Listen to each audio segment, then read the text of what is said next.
Hoy vamos a meternos de lleno en una situación política que, la verdad, no tiene precedentes. Hablamos de un gobierno que, a poquísimos días de asumir el poder, ya parece estar en una guerra abierta, pero consigo mismo. Esta es la crónica de la batalla por la presidencia de Bolivia. La pregunta que nos tenemos que hacer es casi surrealista. ¿Cómo es posible que un gobierno se quiebre de una forma tan pública y, sobre todo, tan rápido? Cuando decimos rápido, hablamos de que a los 14 días de ganar, el conflicto ya era un escándalo. Y claro, en el centro de esta tormenta tenemos a los dos protagonistas. Por un lado, el presidente Rodrigo Paz, que busca proyectar una imagen de gestor, de hombre de trabajo, diciendo, yo no hablo por TikTok, hablo con acciones. Y del otro lado, el vicepresidente Edman Lara, con un discurso encendido, populista, que proclama somos guerreros de Dios. El contraste es total. Bueno, vamos a empezar por la primera parte de esta historia, que se centra en la campaña tan agresiva que lanzó el vicepresidente Edman Lara, prácticamente desde el minuto 1. Y para que se entienda la gravedad del asunto desde el principio, escuchen esta advertencia del comentarista político Carlos Valverde. Desde el arranque, lo calificó así, sin filtros, como una fuerza totalmente desestabilizadora para Bolivia. A raíz de esto, surge un concepto que es clave para entender todo lo que está pasando.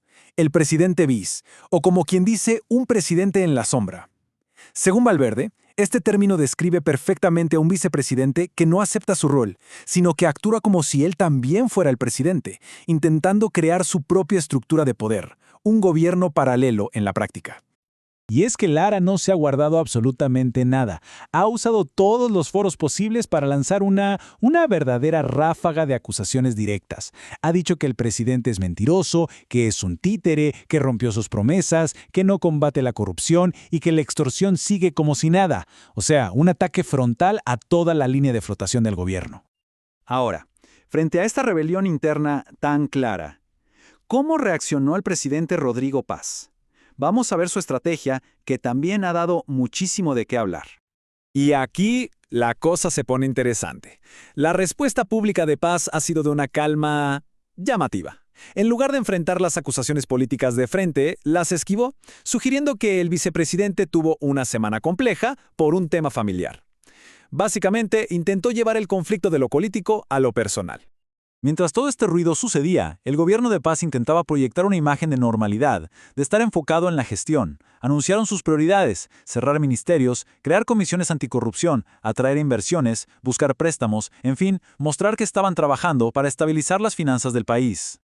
Pero claro, esta estrategia de «aquí no pasa nada» no convence a todos. Analistas como el mismo Carlos Valverde dicen que es un grave error, que no se percibe como prudencia, sino como falta de firmeza, una debilidad que políticamente le podría salir muy, muy cara. Y para entender por qué toda esta pelea es tan peligrosa, tenemos que hablar del contexto.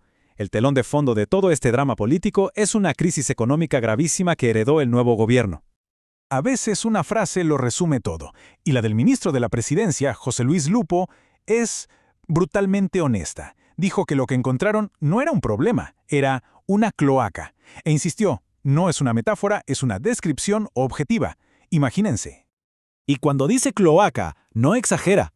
La afirmación del nuevo gobierno es que, al tomar posesión, el presupuesto que tenían disponible para operar era literalmente cero. Cero. No había dinero ni para terminar el año. El panorama que describen es el de un colapso total.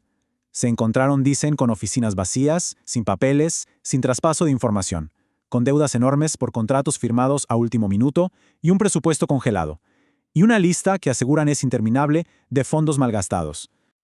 Todo esto nos lleva inevitablemente a la última parte de este análisis, el momento en que la lucha de poder interna choca de frente con la fragilidad de toda una nación. Aquí lo que está en juego es altísimo. La advertencia de Carlos Valverde es tajante. Si el presidente no actúa con coraje y con decisión, su pronóstico es que el gobierno podría no durar más de 6 meses. Así de crítico. Al final, todo se resume en este choque de trenes. Por un lado, tenemos al retador impaciente, el vicepresidente Lara, que exige cumplir ya mismo promesas populistas, cueste lo que cueste, y por el otro al presidente asediado, que insiste en que la única opción realista es la austeridad y estabilizar la economía antes de poder hacer cualquier otra cosa. Y con esto cerramos, dejando una pregunta flotando en el aire que, sinceramente, va a definir el futuro inmediato de Bolivia. Con un país al borde del colapso económico y con una crisis heredada de esta magnitud, ¿cuánto tiempo puede realmente sobrevivir un gobierno que está tan profundamente roto por dentro?